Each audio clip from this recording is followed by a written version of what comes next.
Omli, gracias por darle click y bienvenidas, bienvenidos a un nuevo anime sobre vídeo.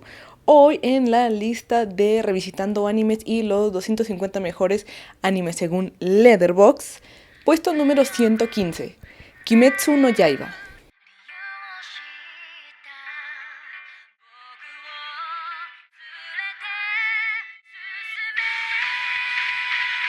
Después de que casi toda su familia fuera asesinada por un demonio, el amable Kamado Tanjiro se une al grupo de cazadores de demonios. Su principal objetivo es hacer que el único miembro de su familia que quedó viva, su hermana Nezuko, vuelva a ser humana. Aquel demonio no solo le arrebató a su familia, sino que también le arrebató a Nezuko la posibilidad de llevar una vida tranquila. Kimetsu es Kimetsu. Al momento en que grabo este video, octubre del 2025, no se requiere hacerle mucha presentación. Desde el 2019 viene construyendo un caminito para hacer un anime que se quede en nuestra memoria un buen rato. Aviso que generalmente procuro no dar spoilers, pero ahorita sí necesito hablar de cosas muy específicas, así que si hay alguien aquí que no le gusten los spoilers o que no haya visto hasta el Castillo Infinito, la primera parte, pues aviso que va a haber spoilers. En su momento iba al día con Kimetsu, me quedé en la temporada que adapta el arco del Distrito Rojo, así que tuve que ponerme al corriente porque quería ver la película en cines, lo cual me tomó un mes porque lo vi con un amigo, entonces era ponerse de acuerdo y demás. Una gran experiencia, por cierto, si tienen alguna amistad que comparta sus gustos por el anime, júntense a ver algo. Y si no tienen alguna amistad que tenga su mismo gusto por el anime, pues embúyanlos, atráiganlos, métanlos a estas redes.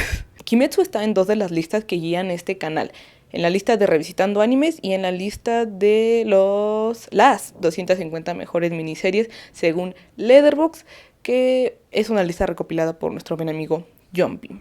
En estricto sentido, todavía faltaba bastantito para llegar al puesto 115 de esa lista y tampoco estaba cerca en la lista de Revisitando Animes, pero decidí tomarme una libertad creativa y hacer de una vez este video. Para hablar de Kimetsu hay mucha carnita, pero yo quiero mencionar tres cosas. La primera, que amo con locura y pasión la relación de hermanitos de Tanjiro y Nezuko. Ay, es que Nezuko bebé es muy tierna. 2. Me parece increíble la animación. Yo con la temporada del arco del Distrito Rojo estaba maravillada con cómo se veía, pero que es una animación que no dejó de avanzar y de avanzar y de avanzar, y en la película es totalmente otro nivel. En algunas partes hasta dejé de respirar por momentos porque sentí que interrumpía mi experiencia. No dejé de respirar de manera voluntaria, sino como que era tanta la tensión, tanta la acción, tanto lo que estaba pasando en pantalla que era como...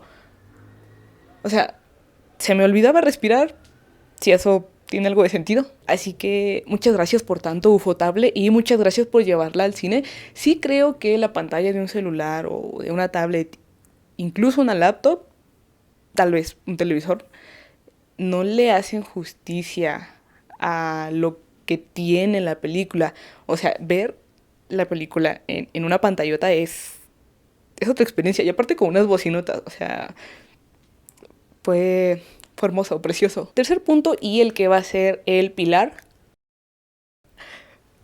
qué mal chiste, de este video, es la idea de los demonios y su humanidad perdida. En la cuarta temporada o tercera, si están considerando que el arco del Tren Infinito y el arco del Distrito Rojo son una misma, yo digo que es una cuarta. El punto es que en ese primer capítulo Muzan llama a las lunas crecientes que siguen vivas, las primeras 5, y les dice que van muriendo aquellos a los que les dejó la mayor cantidad de características humanas. Y como en años no han podido cumplir sus deseos de encontrar la flor azul, por ejemplo, ya ni comprende por qué siguen existiendo, ya no ve propósito en estos demonios tan poderosos. Desde que apareció Kyogai, a mí me llamó bastante la atención que mostraran parte de su historia como humano, y es algo que se mantuvo con otras lunas.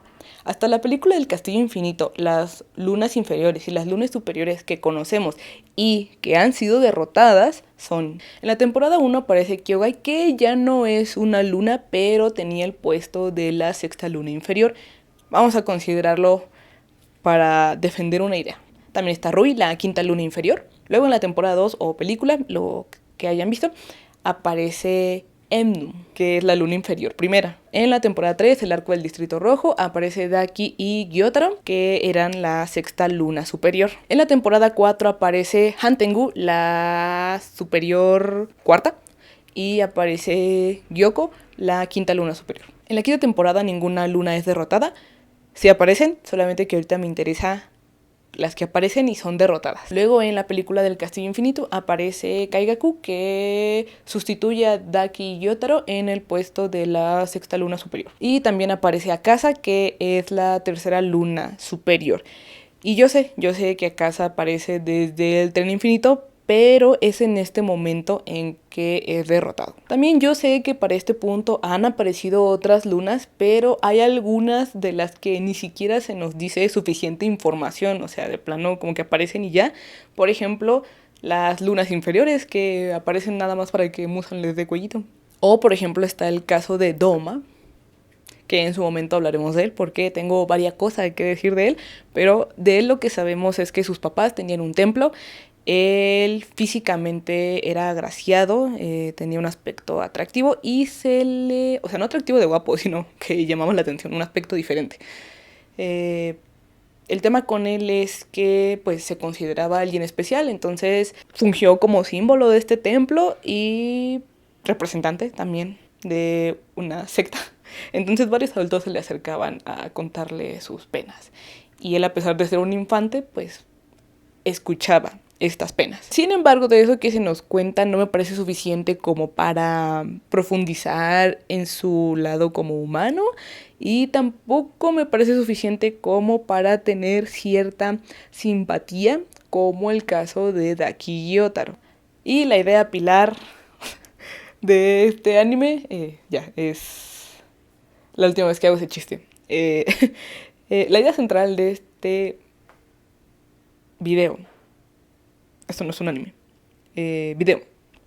La idea central de este video es que, a pesar de que los demonios perdieron su humanidad y está claro que hicieron bastantes cosas malas, se acercan a una especie de redención o partida pacífica.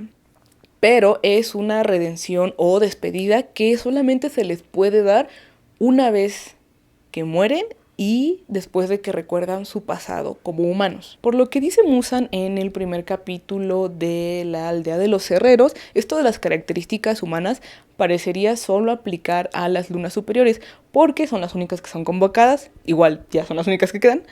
Pero me parece que en esto de las características humanas podemos incluir a las lunas inferiores. ¿Por qué no? A ver, de una vez vamos a quitarnos a Enmu y Gyoko porque no nos dicen suficiente de ellos como para decir, ok, entiendo. Y la verdad sí quedan un poco como demonios que desde que eran personas ya era cuestionable su nivel de humanidad. Así que se pueden quedar un poco de lado. Pero, insisto, esto es lo que nos dicen en el anime. No me voy a meter con lo que digan de ningún personaje en otro medio. Son como un mundo aparte. Entonces, por orden de poder, del lado de las lunas inferiores tenemos a Kyogai y luego Rui. Y del lado de las lunas superiores tenemos a Kaigaku, que yo sé, aparecen primero Daki y Gyotaro, pero a nivel de poder, Kaigaku llega nada más a suplir un puesto. O sea, ni de chiste se compara su nivel con el de los hermanos. Luego de Kaigaku sería, ahora sí, Daki y Gyotaro. Luego Hantengu y por último, Papá Akasa.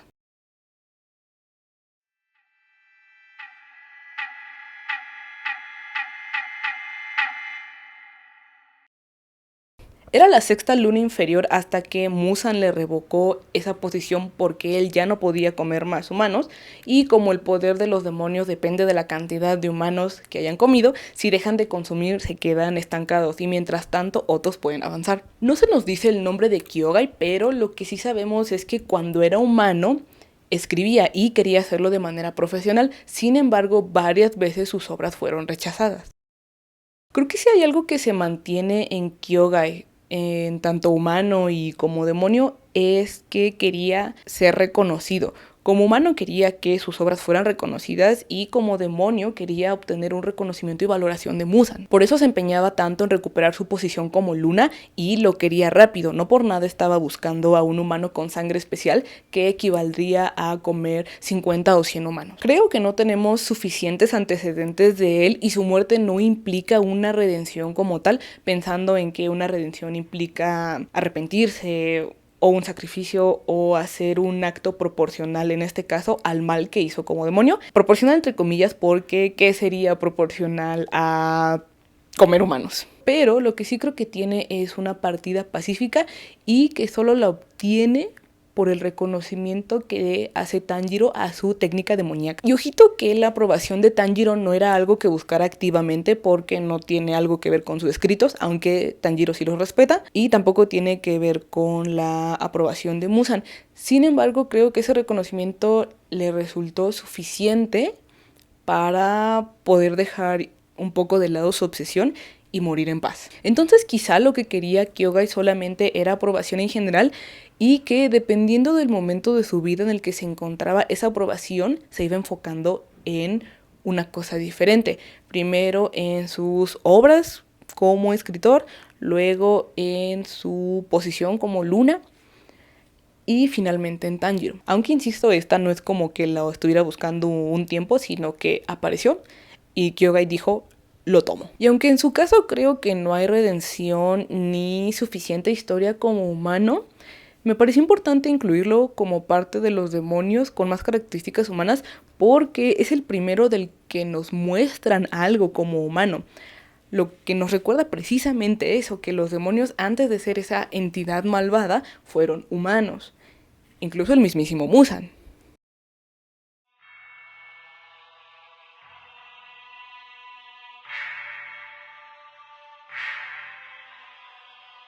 La quinta luna inferior era una de las pocas que tenían el permiso de Muzan para poder convertir humanos, y esto lo ocupaba para transformar a otros y conformar una familia, ya que desde sus primeros momentos como demonio se hizo a la idea de que sus padres no le querían porque intentaron darle collito una vez que él ya le había dado collito a otros humanos. Desde ese momento Rui se hizo a la idea de construir lazos familiares y entonces cualquier persona que le pareciera útil decía: uy, te convierto y te vienes para mi familia. Pero si esta persona que había transformado y que incluía a su familia un poco a la fuerza, si hacía algo que a él no le gustaba, pues solo hacía que dejara de ser de su familia.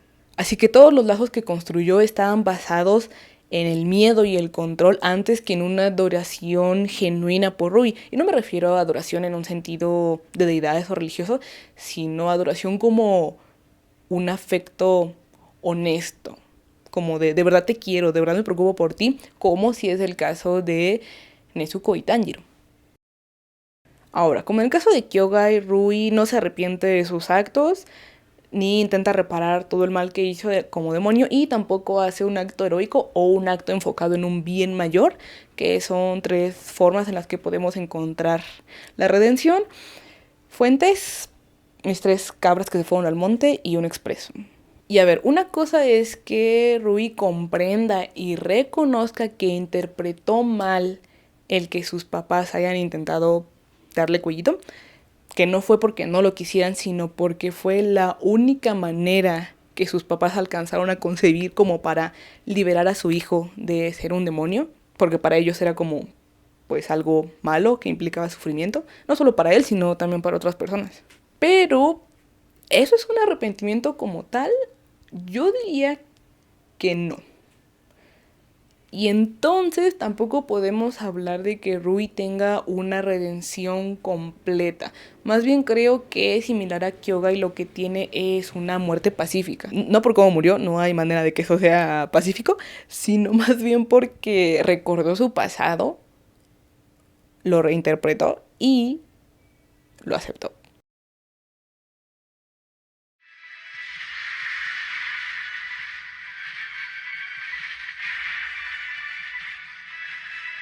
Miren, voy a ser bien honesta, este sí me cae mal, creo que no tiene nada rescatable.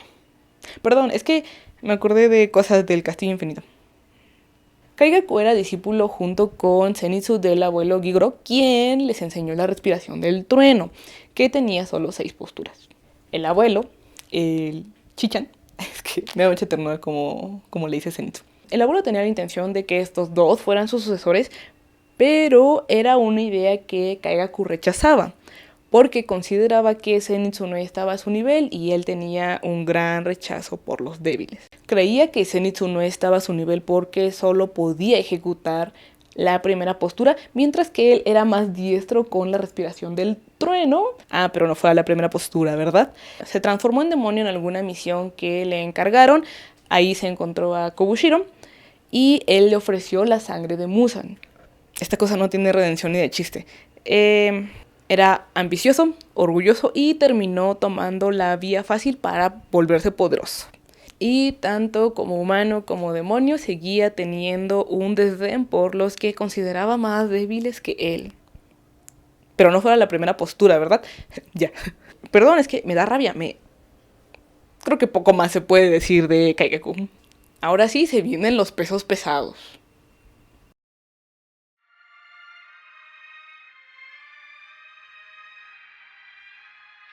Los hermanos Daki y Gyotaro, la sexta luna creciente, aparecen en la temporada que adapta el arco del Distrito Rojo. Nacieron en la zona más pobre de ese lugar. Gyotaro, el hermano mayor, nació con un aspecto considerado como feo, lo que provocó que fuera rechazado por la comunidad donde vivía. Este rechazo lo terminó convirtiendo en una fortaleza y lo aprovechó para trabajar como cobrador. Así, el rechazo pasó a ser miedo. La única cosa que iluminaba un poco su vida era Daki, su hermana. Contrario a él, era una belleza y eso le abría las puertas a un futuro más prometedor. Pero a los 13 años atacó a un samurái y la respuesta de la casa que la acogió y de ese samurái fue quemarla. Gyotaro le dio collito a esa señora y al samurái, pero en el proceso resultó gravemente herido. Y aún con ello buscó ayuda, sobre todo para su hermana, llamado al que nadie respondió. Al menos nadie humano, y aquí nos ponemos de pie porque aparece Doma. Que a ver, no nos ponemos de pie por el demonio porque es hijo de la guayaba lo que le hizo a Shinobu, sino que nos ponemos de pie por el Seiyu, Miyano Mamoru. Y entonces todos aplaudimos. Miren, ustedes no dimensionan la experiencia religiosa que tuve al escuchar su voz en el cine, o sea, con esas bocinas, ay, ay, ay. A veces me acuerdo y quiero llorar de felicidad. Y aprovecho para mencionar que él utiliza un abanico para luchar, lo cual me parece hermoso. Es que, o sea, igual yo lo veo así porque tengo cierta fascinación que roza en la obsesión con los abanicos, porque, no sé, como que te dan mucho estilo. Y quizá eso viene desde que alguien me enseñó el video de Lo Comía, hecho por Lo Comía. En fin, cierro paréntesis. Entonces, Daki y Gyotaro, Doma es quien les ofrece convertirlos en demonio. Es algo que Daki acepta y de lo que no se arrepiente. Tampoco se arrepiente de absolutamente ningún daño que haya causado como demonio, pero de lo que sí tiene un lamento es que la vida pudo ser diferente para Daki. Al final del final, él fue quien la educó y quizá si le hubiera enseñado otra forma de comportarse, no hubiera atacado al samurái. Que, paréntesis, porque ahí también se sugiere que él la ofendió. Entonces, no sé si estoy del todo de acuerdo con consentir una ofensa, pero el punto es que si él quizá le hubiera enseñado a hacer de otra forma, pudo abrirse otras oportunidades. Quizá no hubiera agredido al samurái, tal vez no consentir una ofensa, pero actuar de manera menos violenta. De lo único de lo que se arrepiente es de Ume, que es el nombre de Daki como humana. A través de este arrepentimiento es que muestra su remordimiento. Insisto, no por el mal que hizo, sino porque su actuar terminó arrastrando a Daki y a Ume. Creo que la redención de Gyotaro está en que termina por aceptar que su hermana permanezca con él y ambos vayan al infierno.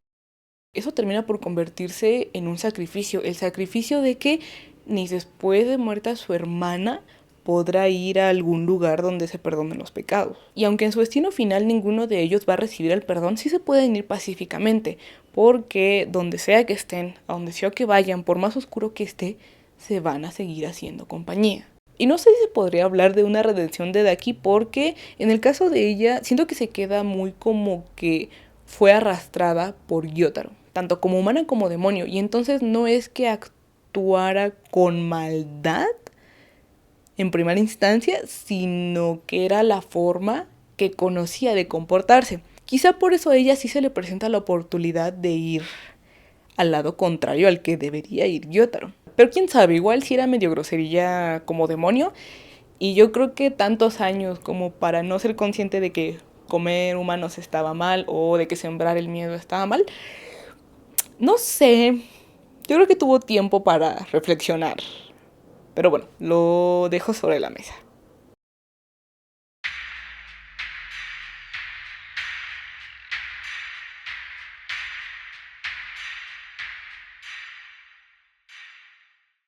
Este es un caso que me parece bien interesante. De una vez aviso que no tiene redención.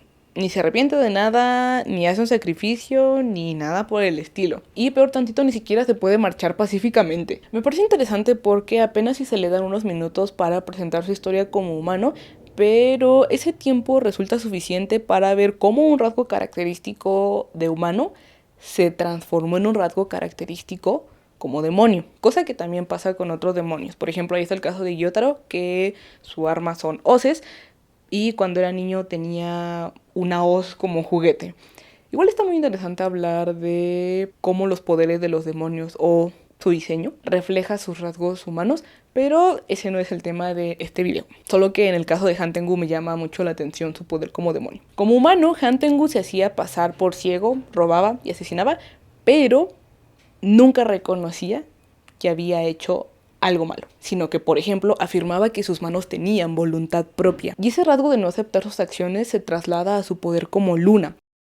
Esa idea es la que le permite fragmentarse en diversas emociones, sentimientos, y seguir diciendo que él no lo hizo. Todo el mal que ha de haber hecho como demonio seguramente se lo atribuyó a alguna de sus versiones, e incluso hasta el final se mantuvo firme en que él no era culpable, que era chipito y había que tener compasión de él.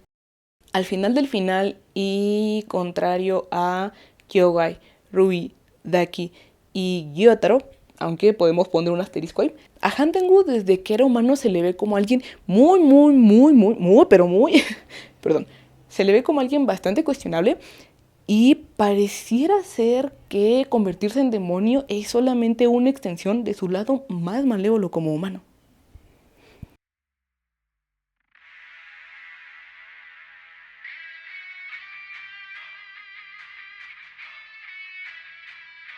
Miren, yo tengo una relación complicada con Akasa. No le puedo perdonar y creo que no seré la única. Lo que le hizo a papá Rengoku.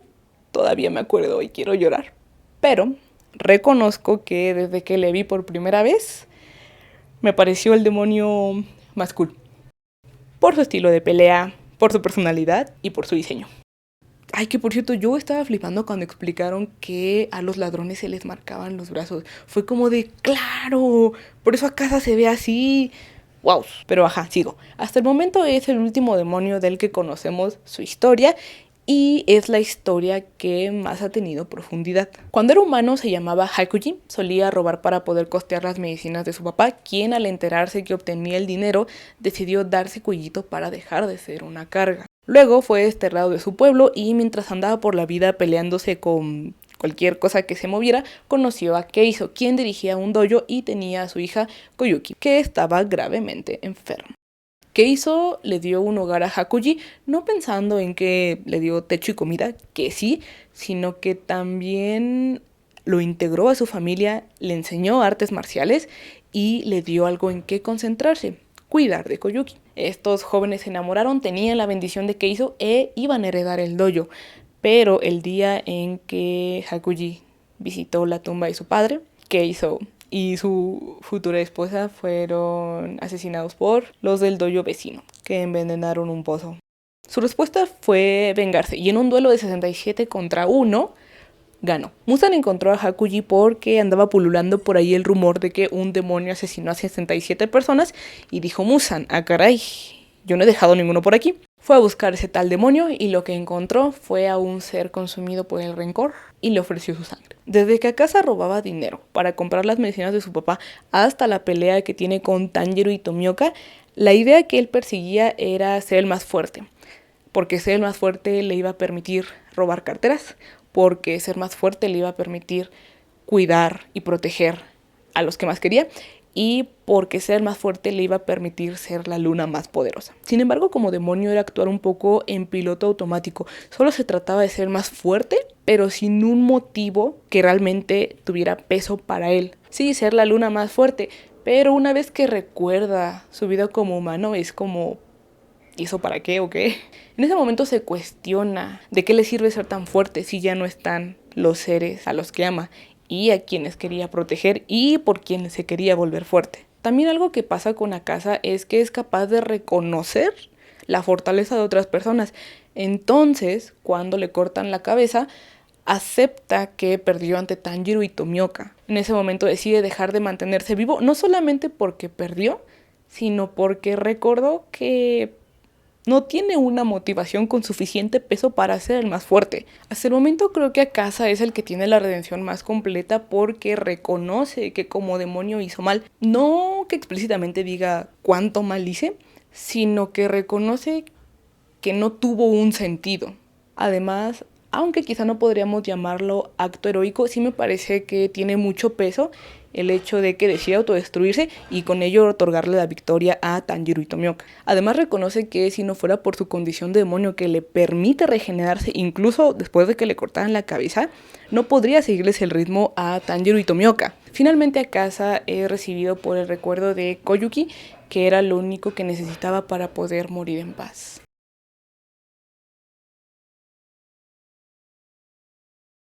Ya hablamos de casi todas las lunas que han sido derrotadas y me parece que con base en eso podemos decir que la idea de redención en Kimetsu no Yaiba tiene que ver con que muestren arrepentimiento, aunque no precisamente por sus actos como demonio, lo que no significa que no sean capaces de reconocer que tienen que pagar por ello, como en el caso de Akaza, por ejemplo. Keizo le dice que no puede recibirlo donde está él, Koyuki y el papá de Akaza. Por ejemplo, también está el caso de Gyotaro, que es consciente de a dónde tiene que ir. Más bien el arrepentimiento como demonio viene desde el hecho de que como humanos fallaron en algo y que ni convirtiéndose en demonios pudieron resolver ese algo o llenar el vacío que dejó ese algo. Akaza quería ser el más fuerte para proteger a sus seres queridos, pero ya como demonio, ¿a quién iba a proteger? Ruby intentó crear una familia con lazos genuinos para suplir lo que él creyó por mucho tiempo había sido el rechazo de sus padres, cuando en realidad para ellos fue el acto de amor más grande que alcanzaron a comprender para liberar a su hijo. Ahora, Akaza sí nos cuenta explícitamente que perdió sus recuerdos, aunque no es el único que los pierde. De hecho, es una constante en los demonios y por eso en algún punto, cuando se les dé el espacio, están preguntándose qué es esto, qué son estos flashbacks que me están llegando. No sé a profundidad cómo habrá sido el caso de Tamayo, pero quizá si Muzan no les hubiera quitado sus recuerdos y su nombre, quizá habría más demonios amistosos con la humanidad. Quitarles sus recuerdos y su nombre para darles otro es modificar su identidad, y que con ello no quiero decir que se deje de lado lo que hicieron o que fue un tipo fragmentado y lo hizo Patricia. No, de hecho creo que Kimetsu hace mucho énfasis en que se podrán marchar en paz o tener una redención, pero eso no significa que puedan ir hacia el lado de la luz. Y al final del final perdieron su humanidad para entrar en una espiral de esclavitud por años. Omitamos a Kaigaku. Y solo dejando de ser demonios podrán liberarse de las cadenas de Muzan y de sus propias cadenas. Hasta aquí mis comentarios sobre Kimetsu no Yaiba. Siempre se puede hablar más, pero yo quería mencionar esto hoy.